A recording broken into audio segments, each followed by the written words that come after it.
Welcome back to Balancing Acts. I'm your host, Linda Hamilton. I'm speaking with Joseph Reyes, a CPA and financial advisor. I hope you love what you're watching and that you got a lot out of our segments. And don't miss a moment of Balancing Acts and any of your favorite Now Media TV shows.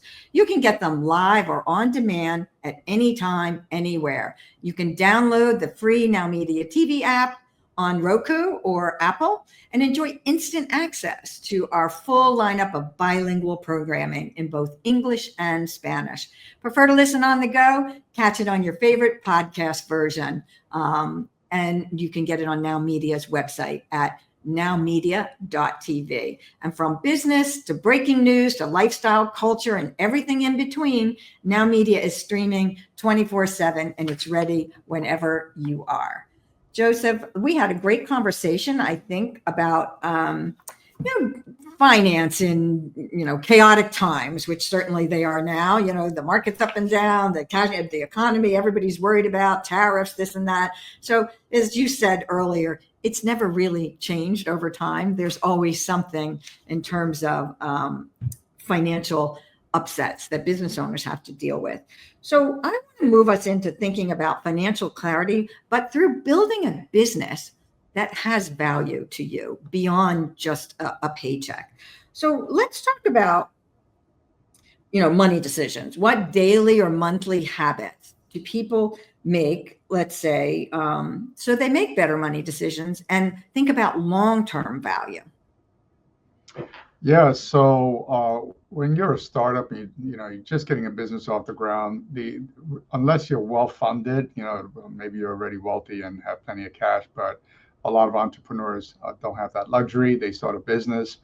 The first monetary consideration and concern is going to be, can I pay the bills? Can I get this business off the ground? Do I have the money to buy inventory? Do I have the money to pay for services or whatever it is? And then the big one is employees and payroll.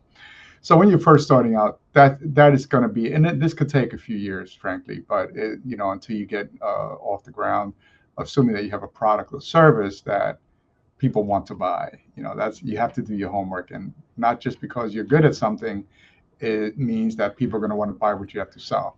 So is there demand? But once you get to that point where you're starting to make some money, you get the cash flow going, you're meeting your bills, you're starting to take some profit out of the business, and hopefully setting aside money for taxes, another one of my favorite topics. The question then becomes, what do you want to do with this business, right? So in my opinion, a business, it's actually not just an opinion, it's a fact. A business is an asset. There comes a point in time where the business is starting to make money, starting to become profitable, and it's starting to become attractive to maybe you selling it, or somebody may look at your business and say, hey, I want that. Maybe somebody is a competitor, or somebody is in the supply chain for which you're involved in. And it may come to a point where you have to start thinking about, maybe I should sell this business. Well, if I want to sell this business, what is it that a buyer would want to look at? What do they want to buy, right? So it's almost like a house. You buy a house, and over time it increases in value as the expenses of owning that home go down, or go, the mortgage payments and the amount you owe. That property increases in value. Well, it's the same thing with a business. So I'm a certified value builder. I suspended that license for a little while until I get past some real big growth that we're experiencing right now in my accounting business. But as a certified value builder, you teach people how to improve the business ratios. There are certain components of a business that have to be tended to if you're interested in selling, or if you're interested in just being attractive to the outside world, right? So you want to make sure that your receivables are turning over regularly and creating cash flow. You want to make sure that you can show that you're making a certain net profit ratio, and that is comparable or better than your competitors or the industry or industry wide, things like that. So the Certified Value Builder program, I highly recommend it. Set you up with advisors who are specially trained in looking at a business as an asset, making and fixing the problems that will then get you to a place where every time you fix a problem, you just increase the value of the business. And a business is a great retirement tool, assuming that in the future, that industry is going to be around, right? So, because technology changes. Right. And I like to think of that, that word value, it can mean different things. It could be, what's the value to your customer of buying your product or service, or what's the value to you, to me personally, if I buy something from someone else. But, when you think of the business as an asset, when you buy a stock, you hope it appreciates over time and you sell it. But you're investing in your business, whether it's like a stock or something else. And maybe you hope to run it for 5 years, 10 years, 20 years. And you hope it has something you can kind of cash out of. So that's what we're talking about of doing that over time. Well, what if a business owner wants to go into it like now, starting to think about, well, I hadn't thought about building value. All I'm thinking about is getting my paycheck out of it.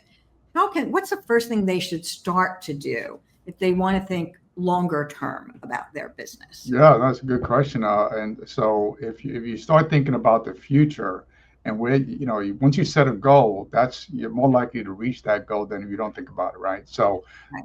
if you're a business owner, you want to protect your brand, right? So you got to make sure that everything that you're doing, even though it's long term, you want to be thinking about uh, if what I'm doing is increasing the possibility of my brand becoming a better known entity. People are going to think positively about my business. So if you own a small business and you're going out and getting drunk at a bar and getting into fights and getting arrested, and that gets onto the news, your brand is probably going to take a hit, right? So you want to be, it's an extreme, but you want to be thinking about everything that I'm doing now, along with financial advisors and good employees, is what I'm doing increasing the value? Yeah, we're making money, good, but do you want to go to the left or to the right if you have a business decision to make? Because it's not just the short term, it's the long term impact that you really have to consider, especially if you're in your 40s and you're starting to think about retirement. And a lot of business owners are considering selling their businesses as a retirement asset, and they're banking on that. And it's a long term play. It's not a 5-year play, it's long term play. Exactly. And we have been talking a lot about money and how that affects value and how it affects your personal life, especially during chaotic times. But how does, when you're building value, when you have that mindset of building value, how does that help you clarify what's working financially in your business and what's not working financially in your business? Yeah, well, you take my accounting practice, for instance, right? So the future of tax preparation, for instance, is probably not going to be as profitable as, let's say, helping advisory and consulting work with clients, high net worth individuals, business owners, et cetera, showing them how to save money on taxes, how to reinvest if the available funds, along with getting tax breaks and things of that nature. Right now, AI is going to be impacting the accounting profession. And if you don't keep your eye on the ball, you may wake up one day and wake up to a nasty surprise. So a forward-thinking a business owner is going to, of course, keep tabs on their business day to day, but keeping an eye on what's happening in my industry, and so that you don't get blindsided and find out one day that the helicopter pilot who has a cameraman in tow, taking looking at the traffic patterns, may get offset by a drone, and now you don't have a helicopter pilot and you don't have a cameraman. You just have a drone, and the human being, there's really no human involved except on the ground. So one little change can have a dramatic impact on your business. So keeping an eye, just being forward thinking and long term thinking, critical. It's absolutely critical. Yeah. And keep your eyes on the money. Thank you so much for sharing your insights today on both feeling, not panicked about money and understanding where you are financially, and on building, taking a long-term view. For anyone watching who would like to plan better for next year and maybe not feel chaotic about their money, how can they find you online? My website is reyesaccounting.com. Reyes is Reyes as in Sam, accounting. So reyesaccounting.com. And my phone number is 215-525-2976. And most of my contact information is on my website. Thank you so much. That wraps up this episode of Balancing Acts. I hope today's conversation helped you feel empowered about your money and about building a successful, profitable business. And when things comes your way, when it comes to money, don't forget to ask for help. Everyone should ask for help. I'm Linda Hamilton. I'm a CPA. And remember, no matter what things come your way, you can take control, have peace in your life, and build a balanced life, balancing both business and personal. See you next time for another episode. Thank you.